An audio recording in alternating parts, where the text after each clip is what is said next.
Voilà, voilà. Donc là, j'ai expliqué brièvement ce qu'était un système d'exploitation. Donc c'est un logiciel qui nous permet vraiment d'interagir avec beaucoup d'applications que vous choisissez vous-même. Et alors là, le but maintenant, c'est de choisir un système d'exploitation ou expliquer son choix, euh, choisir pour quoi faire, suivant vos besoins en fait, suivant votre objectif, eh bien vous avez besoin d'un système ou d'un autre. Voilà.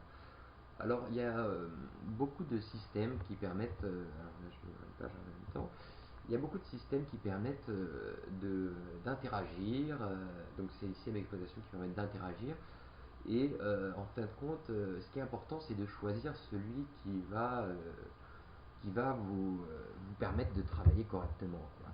Celui qui va vous accompagner au mieux, parce que euh, les systèmes d'exploitation, c'est des boîtes différentes, hein. C'est des boîtes qui sont toutes différentes les unes des autres. Alors du coup, euh, comme ces boîtes sont toutes différentes, à choisir, c'est pas toujours évident.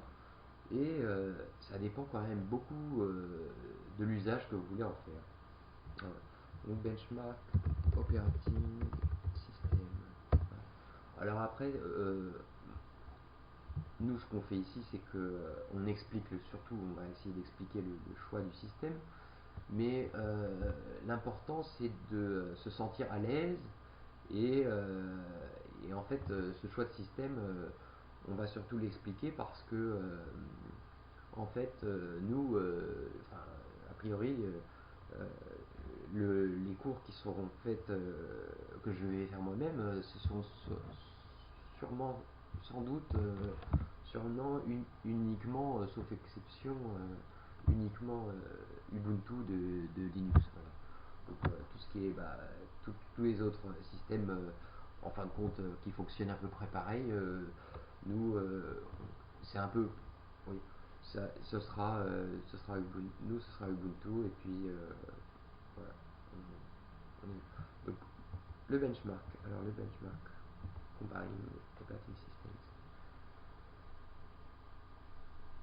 Alors, bon, alors, vous avez sans doute, en tout cas, bon, faut que vous vous sentiez aussi à l'aise sur le système, et comme nous, c'est pour des cours de programmation, comme il faut se sentir à l'aise, alors je vous invite quand vous installez, donc le système est gratuit, hein, le système Ubuntu est gratuit, Ubuntu download. Hein. Donc quand on télécharge Ubuntu, bon, souvent on est obligé d'accepter leur localisation. Ouais. Et, donc voilà, donc on peut télécharger Ubuntu, on choisit la version. Alors il y a des versions qui sont nouvelles, alors c'est sympa, mais des fois il y a des versions qui sont plus stables que l'autre. Donc c'est pas toujours, il faut se documenter, c'est pas toujours la dernière release qui va être installée. Hein. C'est pas toujours ça. C'est pas, c'est, il faut, vous n'avez pas forcément besoin de toutes les briques. Il y en a même qui compilent leur système d'exploitation eux-mêmes, c'est-à-dire qui choisissent vraiment les éléments à l'intérieur du système. Voilà. Donc on peut télécharger le système. Et alors en fait ce qui se passe, c'est que quand on l'a téléchargé, on le copie sur le CD, hein, le lecteur CD. Et une fois sur le lecteur CD, eh bien il n'y a plus qu'à l'installer. Donc en fait on éteint l'ordinateur et puis on démarre sur la première brique, c'est-à-dire le BIOS, qui nous permet en fait, en gros, d'installer le CD, quoi. Hein. Bon, alors je suis un peu désolé si ça va peut-être un peu vite. Je vais peut-être avoir un peu de mal à tout vous expliquer de manière claire, étant donné que vous n'avez pas accès, j'ai pas accès à vos questions et au cheminement, j'ai pas accès au cheminement. Donc à chaque mot, vous pouvez vous documenter, mais euh, voilà. Donc nouveau mot là, c'était BIOS. Le BIOS, c'est la première brique qui a été créée, et c'est celle qui permet de vraiment, elle permet d'interagir surtout avec le disque dur, avec les disques durs ou le disque dur, et avec l'écran. Voilà, donc c'est assez simple. c'est assez simpliste, enfin. C'est des briques qui sont assez costauds et qui permettent de démarrer sur différents disques et qui permettent je crois que il y a même la bout de séquence, alors ça je ne m'attarderai pas trop dessus.